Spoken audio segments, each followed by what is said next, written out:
Hello students, welcome back to my channel. My name is Sahrish और आज मैं आप लोगों के लिए बहुत इंपॉर्टेंट वीडियो लेकर आई हूँ क्लास 12 वाले बच्चों के लिए, सीनियर सेकेंडरी वाले बच्चों के लिए जिनका सब्जेक्ट डेटा एंट्री ऑपरेशन है। उनके लिए टॉप 20 मोस्ट इंपॉर्टेंट क्वेश्चंस जो कि आप लोग के एग्जाम में ज़रूर आएंगे। गारंटीड बहुत इंपॉर्टेंट क्वेश्चंस हैं जो कि आप लोग को अच्छे से तैयारी कराऊंगी। मैं आप लोगों को समझाऊंगी, एक्सप्लेन करूँगी और सारे क्वेश्चन जो है आप लोग को ध्यान से समझाऊंगी। और 2 पार्ट में ये वीडियो मैंने बनाई है, पार्ट 1 और पार्ट 2 में। ये जो वीडियो है ये पार्ट 1 वीडियो है। पार्ट 2 वीडियो का लिंक जो है मैंने अपने डिस्क्रिप्शन बॉक्स में दे दिया है, तो वहाँ से जाकर पार्ट 1 वीडियो देखने के बाद जाकर जल्दी से पार्ट 2 वीडियो भी देख लीजिएगा। ये टॉप 20 क्वेश्चंस जो हैं बहुत इंपॉर्टेंट होने वाले हैं, आप लोग के एग्जाम में बहुत ज़रूरी हैं। और ये पढ़ने के बाद आप लोग आराम से अपना डेटा एंट्री ऑपरेशन के एग्ज़ाम में जो है आराम से पास हो सकते हैं।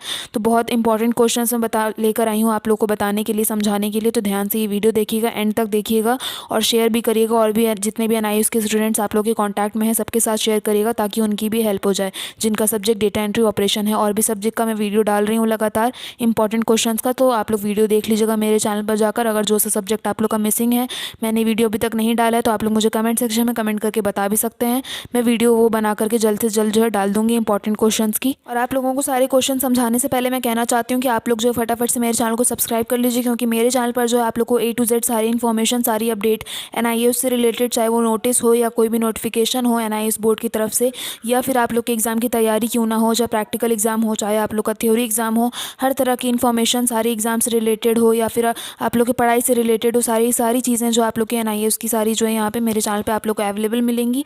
तो सारी अपडेट लेते रहने के लिए और एग्ज़ाम की तैयारी करने के लिए फटाफट से मेरे चैनल को सब्सक्राइब करिए, बेल आइकन ज़रूर क्लिक करिएगा ताकि जब मैं वीडियोज़ अपलोड करूँ तो सबसे पहले आप लोग तक जो है नोटिफिकेशन पहुँच जाए। एंड में वीडियो पसंद आए तो लाइक करिएगा, वीडियो को शेयर करना मत भूलिएगा, चैनल को ज़रूर सब्सक्राइब करिएगा। कुछ पूछना हो तो आप लोग मुझे कमेंट सेक्शन में कमेंट करके पूछ सकते हैं अगर कुछ डाउट होता है आप लोग को। तो चलिए स्टूडेंट्स, अब स्टार्ट करते हैं आप लोग के top 20 question, most important question. पहला क्वेश्चन है आप लोग का डेटा एंट्री ऑपरेशन का पहला question, what is computer system, what is a computer system, जो कि बहुत इंपॉर्टेंट क्वेश्चन है, आप लोग के एग्जाम में ज़रूर आता है। आंसर है इसमें, मतलब पूछा जा रहा है कंप्यूटर सिस्टम क्या है। आंसर है the word computer is drive from the word compute which means to calculate. Computer, ये जो कंप्यूटर शब्द है ये जो है कंप्यूट वर्ड से जो है कंप्यूटर बना है। इसका मतलब होता है कैलकुलेट, कुछ भी कैलकुलेट करना। जैसे आप लोग के फ़ोन में कैलकुलेटर होता है, उस तरह से कोई भी चीज़ को कैलकुलेशन जो करते हैं ना, कैलकुलेशन का मतलब होता है कंप्यूट। और कंप्यूट से जो है कंप्यूटर वर्ड जो है इन्वेंट हुआ है। उसके बाद आगे लिखा है computer is an electronic device that manipulates information और data. It has the ability to store, retrieve and process data. We can define computer as an electronic digital device which is used to convert raw data into meaningful information. It is a machine that accepts data as its input, processes it and produce the desired result as output. Thus the computer can be defined as an electronic digital device with the ability to। तो यहाँ तक जो सारी definition का जो मतलब है, यहाँ कहा जा रहा है कि कंप्यूटर को जैसे हम कुछ काम देते हैं करने के लिए, तो वो जो है एक तो स्पीड उसकी बहुत अच्छी होती है। हम जो भी काम देते हैं उसे आधा अधूरा काम देते हैं और उसे बाकी का प्रोसेस करने के लिए छोड़ देते हैं कि वो काम कंप्लीट करके हमें एज अ आउटपुट जो है अपना रिजल्ट जो है देगा, जो हमें मेन हमने जो काम उसे बोला है। चाहे जो भी हम कैलकुलेशन में छोटी सी एग्जांपल बता दूं, जैसे कोई भी कैलकुलेशन दे दीजिए, बड़ी से बड़ी छोटी से छोटी कैलकुलेशन दे दीजिए कंप्यूटर को, वो फटाफट से विद इन सेकेंड में जो है उसका सॉल्यूशन निकाल करके आप लोग को दे देगा। तो वो हो गया प्रोसेस, उसका कंप्यूटर जो है सारा काम करता है। उसको हम आधी अधूरी इन्फॉर्मेशन दे करके बता देते हैं कि उसे कंप्लीट करके इस तरह से हमें उसका रिजल्ट चाहिए, तो वो कंप्लीट करके फटाफट से बहुत अच्छी स्पीड से बहुत तेज़ी से जो है अपना काम कंप्लीट करके हमें आउटपुट जो है रिजल्ट दे देता है। तो ये जो है कंप्यूटर की खासियत होती है। उसके आगे है accept user supplied data and instructions. जो हम यूज़र, जैसे हम यूज़र हैं जो कंप्यूटर को इस्तेमाल कर रहे हैं, वो हम कोई भी इंस्ट्रक्शन उसे देते हैं वो फॉलो करता है। आगे है स्टोर डेटा एंड इंस्ट्रक्शंस। कोई भी हम डेटा देते हैं जिस पे उसे काम करने के लिए हम उसे बोलते हैं, जो भी हम टाइप वाइप करके बताते हैं कंप्यूटर को कि वो काम उसे करना है, प्रोसेस करना है, वो सारे इंस्ट्रक्शंस डेटा जो है वो स्टोर करके रखता है अपने पास। Process arithmetic and logical operations, मतलब अर्थमेटिकल लॉजिकल ऑपरेशंस जो होता है, मैं शॉर्टकट में अभी बता रही हूँ, आगे जो है आप लोग को एक्सप्लेन करूँगी अच्छे से। और क्वेश्चन में आप लोग का ये आता है अर्थमेटिक एंड लॉजिकल ऑपरेशन। इसमें जो एक तरह से बस इसका मतलब आप लोग ये समझ लीजिए कैलकुलेशन, जैसे मल्टीप्लिकेशन, एडिशन, सब्ट्रैक्शन जो होता है वो जो है अर्थमेटिक एंड लॉजिकल यूनिट कहलाता है। तो वो जो है सारा परफॉर्म करता है कंप्यूटर। जो भी हम कैलकुलेशंस वगैरह यहाँ पे हो गए, कोई भी कैलकुलेशन अगर हम उसे कंप्यूटर को सॉल्व करने के लिए देते हैं तो वो अर्थमेटिक एंड लॉजिकल ऑपरेशन जो है वो करके परफॉर्म करके जो है उसका सॉल्यूशन हमें देता है। Output the result according to the users specification, computer जो है हमें उसके बाद सारा प्रोसेस करने के बाद हमें आउटपुट जो है रिजल्ट देता है। जो भी हमने उसे काम करने के लिए दिया होता है, जिस पे उसे प्रोसेस करके सारा चीज़ें करनी होती है, उसको जब हम आउटपुट मांगते हैं तो सारा रिजल्ट अपना कंप्लीट करके सारा काम करके जो है हमें आउटपुट रिजल्ट देता है हमारी सेटिस्फैक्शन के हिसाब से, जिस तरह से हमने उसे बोला होता है करने के लिए दिया होता है काम। तो आई होप आप लोग को यहाँ तक समझ में आ गया क्वेश्चन नंबर 1। अब आप लोग का आता है question number 2, explain the characteristics of computer. Computer की जो है कैरेक्टरिस्टिक्स आप लोग को यहाँ पे बतानी है। आंसर है characteristics of computer are, first है accuracy, computer operate at a very high degree of accuracy, it does not become exhausted easily to the extents of making mistakes. Accuracy एक तरह से एक्यूरेट, मतलब कि कंप्यूटर जो है कभी कोई मिस्टेक नहीं कर सकता। सिंपल सी भाषा में यहाँ पे इसका मतलब ये है पूरी डेफिनेशन का। लाइक फॉर एग्जांपल, अगर हम कुछ काम कर रहे हैं, हम ह्यूमन बींग्स हैं, हम जो इंसान हैं, हम अगर कुछ काम करते हैं तो हमसे मिस्टेक हो जाती है। लेकिन अगर कोई कंप्यूटर, अगर किसी को हम किसी भी कंप्यूटर को कुछ प्रोसेस करने के लिए देते हैं कि कोई बड़ी से बड़ी कैलकुलेशन करके दिखाओ, छोटा से छोटा काम जो भी हम उसको करने के लिए देते हैं, एक्सेल हो, MS वर्ड हो, जो भी चीज़ हो, उसमें हम अगर कुछ करने के लिए देते हैं तो कंप्यूटर भी कुछ गलत नहीं कर सकता। कंप्यूटर जो हर चीज़ एकदम परफेक्टली सही करके दिखाता है। आंसर, उसकी कैलकुलेशन जितनी भी बड़ी हो, वो हमेशा आंसर करेक्ट ही दिखाएगा आप लोगों को, करेक्ट ही आउटपुट जो है रिजल्ट देगा आप लोगों को। तो एक्यूरेसी का मतलब ये हो गया। उसके आगे आता है स्पीड। इसकी डेफिनेशन है, computer is generally known for its speed. Computer जो है अपनी स्पीड से ही जाना जाता है, आप लोगों को पता ही है। और इसकी स्पीड जो है मेजर्ड की गई है मिलियंस ऑफ इंस्ट्रक्शंस पर सेकेंड पर, जो है इसकी जो स्पीड जो है क्या कहते हैं, कैलकुलेट की गई है कंप्यूटर की, कि इतने स्पीड से जो है ये सारा काम जो है फटाफट से कंप्लीट कर सकता है इंसानों को टक्कर देते हुए। ऑब्वियसली आपको कोई भी कैलकुलेशन करने के लिए दे दिया जाए तो आप लोग कंप्यूटर जितनी विद इन सेकेंड में करके बड़ी से बड़ी कैलकुलेशन का सॉल्यूशन नहीं दे सकते हैं, लेकिन कंप्यूटर दे सकता है। तो ये कंप्यूटर जो है अपनी स्पीड के लिए जाना जाता है। उसके बाद है reliability. The computer respond to the instructions keyed into the without any alteration as results of this it gives no room for doubt over output. Reliability मतलब हो गया यहाँ पे कि आप लोग जो है कोई भी आप काम कंप्यूटर को करने के लिए देते हैं, कोई भी चीज़ देते हैं कंप्यूटर को करने के लिए, कोई भी प्रोसेस करने के लिए, तो कंप्यूटर जो आउटपुट आप लोग को रिजल्ट देता है तो उसमें आप लोग कोई भी वो डाउट नहीं निकाल सकते हैं, कोई भी कमियां नहीं निकाल सकते हैं कि कंप्यूटर ने ये चीज़ गलत दी है या कंप्यूटर की जो कैलकुलेशन है वो गलत है।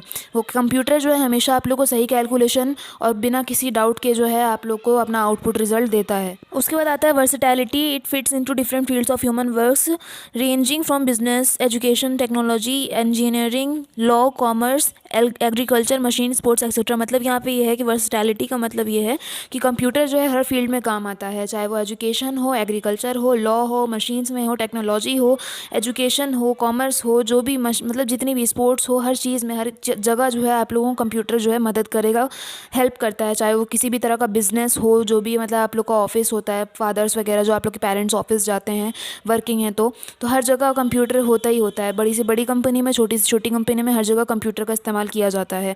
उसके बाद है storage capacity. Computer have a very large storage capacity. Computer के पास काफ़ी अच्छी स्टोरेज कैपेसिटी होती है, उसमें बहुत सारी चीज़ें जो हैं सेव हो जाती हैं।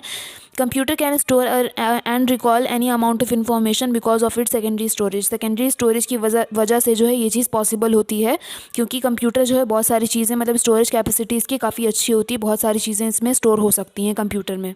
उसके बाद आता है ऑटोमेशन। ऑटोमेशन का मतलब मैं आप लोगों को नॉर्मली समझाती हूँ। ऑटोमेटिक सिस्टम जैसे होता है कि वैसे जैसे हम कंप्यूटर को कुछ काम करने के लिए देते हैं तो वो कंप्यूटर जो अंदर अंदर अपना कंप्लीट करके दे देता है हमें आउटपुट। हमें एक एक चीज़ उससे समझानी नहीं पड़ती कि इसको प्लस करो, इसको माइनस करो, इसको मल्टीप्लाई करो। वो सारी चीज़ें जो है अपने दिमाग से कंप्यूटर करता है। और कंप्यूटर का दिमाग क्या होता है? सेंट्रल प्रोसेसिंग यूनिट, CPU जो है एज अ ब्रेन जो है कंप्यूटर का काम करता है। कंप्यूटर का एक तरह से ब्रेन कहलाता है, दिमाग कहलाता है CPU। तो CPU की मदद से जो है ये सारा प्रोसेस जो है कंप्यूटर कर पाता है। उसके नेक्स्ट पॉइंट है नो IQ, मतलब कंप्यूटर के पास अपना खुद का कोई दिमाग नहीं होता है। डेफिनेशन है computer itself is not a magic device. Computer जो है कोई जादू वाली चीज़ नहीं है। It can only perform the task that a human being can. That difference is that it can perform these tasks with unthinkable speed and accuracy. A computer can not take its own decision. मतलब कि computer को हम जितना करने के लिए कहते हैं वो उतना ही करता है। और कंप्यूटर का दिमाग एक तरह से हो गया CPU जो होता है आप लोग का सेंट्रल प्रोसेसिंग यूनिट, वो जो है सारा प्रोसेस करने में मदद करता है। और नॉर्मली कहा जाता है कि CPU जो है उसका कंप्यूटर का ब्रेन है।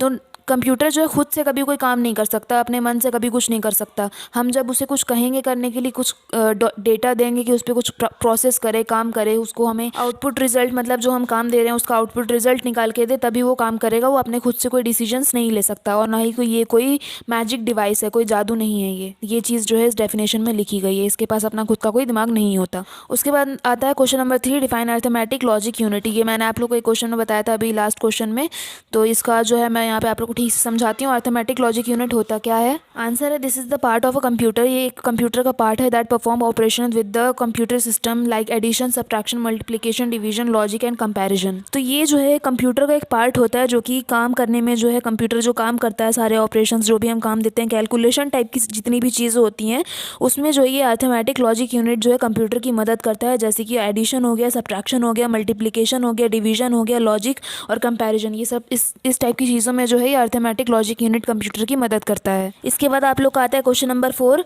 Define memory unit. Memory unit से आप लोग को समझ ही आ गया होगा कि मेमोरी हो गया मतलब जहाँ पे जैसे आप लोग अपने फ़ोन में मेमोरी कार्ड लगाते हैं सारी चीज़ें सेव करने के लिए। फ़ोन की मेमोरी आप लोग को काफ़ी नहीं पड़ती है, तो अलग से आप लोग को मेमोरी कार्ड लगाना पड़ता है ताकि आप लोग अपनी सारी फ़ोटोज़, वीडियोज़, जो भी चीज़ आप लोग को फ़ोन में रखनी है वो आप लोग स्टोर कर सकें। इसी तरह यहाँ पे इसका भी मतलब यही हुआ।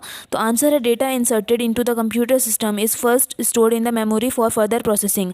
जो भी हम डेटा, कोई भी काम हम कंप्यूटर को करने के लिए देते हैं तो वो जो है पहले मेमोरी यूनिट में जा कर के स्टोर होता है, उसके बाद जो है उस पर प्रोसेस होता है, कंप्यूटर जो है उस पर काम करता है। इसके बाद आप लोग का आता है question number 5, explain control unit. Control unit से भी आप लोगों को समझ में आ रहा होगा जो चीज़ें सब चीज़ कंट्रोल करके चलता है, जिसके हिसाब से जो है पूरा कंप्यूटर जो है काम करता है। डेफिनेशन पढ़ते हैं। आंसर है, it control supervisors and overseas all the activities of the computer. ये जो है सारी चीज़ें कंट्रोल करके चलता है। एक तरह से सुपरवाइज़र होता है, जैसे कि टीचर होता है। एक स्कूल को ले लीजिए कि एक क्लासरूम है जिसमें 50 बच्चे हैं और वो टीचर होता है वहाँ पर एक, जो कि सारे बच्चों को जो है मैनेज करके चलता है, अपने हिसाब से जो है पढ़ाता लिखाता है और ऑर्डर्स देता है। तो ये हो गया एक तरह से कंप्यूटर का सुपरवाइज़र। सुपरवाइज़र मतलब कोई टीचर हो गया कंप्यूटर का, जो कि कंप्यूटर को इंस्ट्रक्शंस देता है कि अब ये काम करो, अब वो काम करो। तो कंप्यूटर उस हिसाब से जो है सारा काम करता है। तो ये कंट्रोल यूनिट जो है सारी एक्टिविटीज़ को जो है कंट्रोल करके चलता है कंप्यूटर की। तो इसमें लिखा है the activities of the computer and monitors the execution of any program processed. In the other words, the control unit coordinates and control the activities of the different components of the computer system. यही चीज़ मैंने आप लोग को अभी समझाई कि सारी चीज़ें जो है संभाल करके इंस्ट्रक्शंस के हिसाब से जो है कंट्रोल यूनिट सारी कंप्यूटर को जो ऑर्डर देता है कि अब ये काम करो, अब वो काम करो। उस हिसाब से जो सारा कंप्यूटर जो है काम करता है, प्रोसेस करता है। इसके बाद आप लोग का आता है question number 6, what is peripheral devices. Answer है, peripheral devices are the hardware items that are connected internal and external to the computer. Externally connected device में includes printer, scanner, keyboard, mouse, tape devices, microphones and external modem. तो जी यहाँ पे बोला गया है peripheral devices क्या होती हैं। तो आंसर है कि ये जो है हार्डवेयर आइटम्स को जो है हम पेरिफेरल डिवाइसेस कहते हैं। एक्सटर्नली और इंटरनली जितनी भी हार्डवेयर टाइप की चीज़ें होती हैं वो सारी जो है पेरिफेरल डिवाइसेस कहलाती हैं।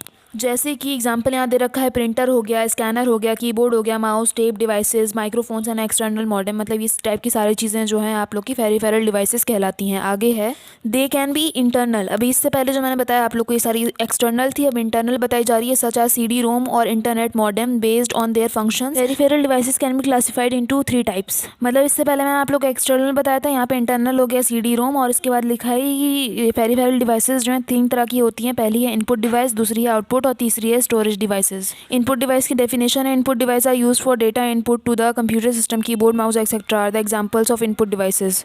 इनपुट डिवाइस क्यों इस्तेमाल किया जाता है? जैसे कि अगर आप लोगों को कुछ कंप्यूटर के अंदर लिखना है तो फॉर एग्जांपल कीबोर्ड जो है वो आप उस कीबोर्ड में टाइप करेंगे तो कंप्यूटर के अंदर जो भी आप लोगों को लिखना होगा कीबोर्ड के थ्रू जो आप लोग इनपुट करके कंप्यूटर के अंदर लिख सकते हैं।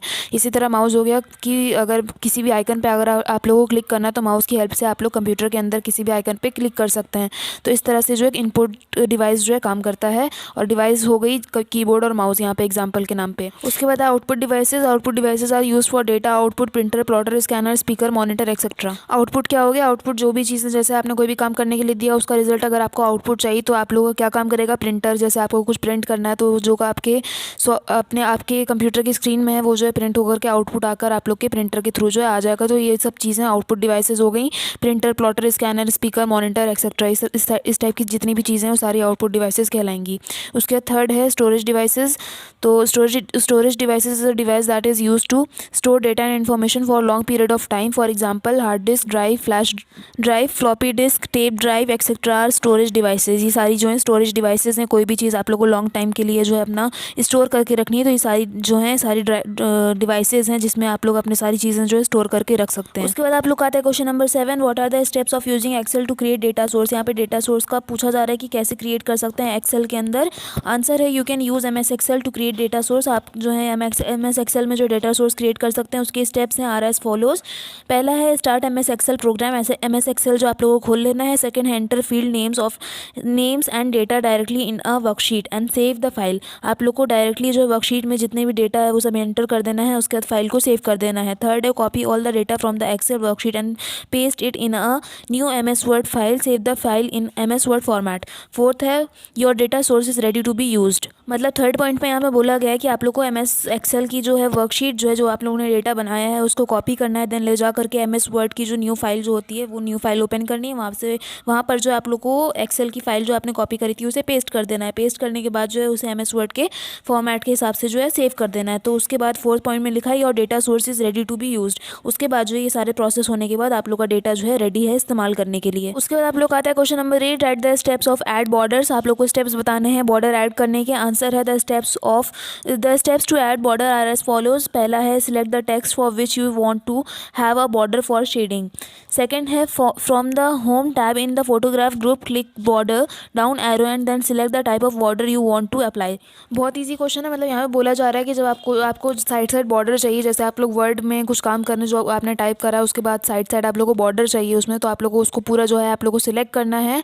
उसके बाद जो है आप लोगों को from the home tab and फिर होम टैब में ऊपर जितने भी ऑप्शंस होते हैं उसमें से जो आप लोग को जाना है और वहाँ बॉर्डर के कुछ ऑप्शंस आएंगे, एक border down arrow and select the type of border. हाँ, उसके बाद वहाँ पे एक होम टैब में जो है वहाँ एक वो बॉर्डर का ऑप्शन होगा, उस पर आप लोग क्लिक करेंगे तो हर तरह के बॉर्डर स्टाइल मतलब फॉर्मेट आ जाएंगे बहुत सारे बॉर्डर के। तो वहाँ से आप लोग कोई भी अपना पसंद का बॉर्डर जो है यूज़ करके मतलब सिलेक्ट कर सकते हैं अपना वहाँ से और आप लोग का बॉर्डर जो है बन के आ जाएगा। उसके बाद आप लोग का आता है question number 9, how can you change the page of orientation. आप लोग ओरिएंटेशन का पेज जो चेंज कैसे कर सकते हैं। आंसर है the page of orientation can be changed using following steps. ये स्टेप्स हैं। पहला है select the page of layout tab. आप लोगों को पेज सिलेक्ट करना है लेआउट टैब का। और उसके बाद सेकंड है click the orientation command in the page setup group. मतलब कि जो पेज सेटअप ग्रुप है उसमें जो ओरिएंटेशन कमांड है उसे जो है क्लिक करना है। थर्ड है left click the other portrait landscape to change the page of orientation. मतलब है कि जो और पोर्ट्रेट लैंडस्केप है उस पर जो आप लोग को लेफ्ट क्लिक करना है ताकि आप लोग का ओरिएंटेशन पेज जो है चेंज हो सके।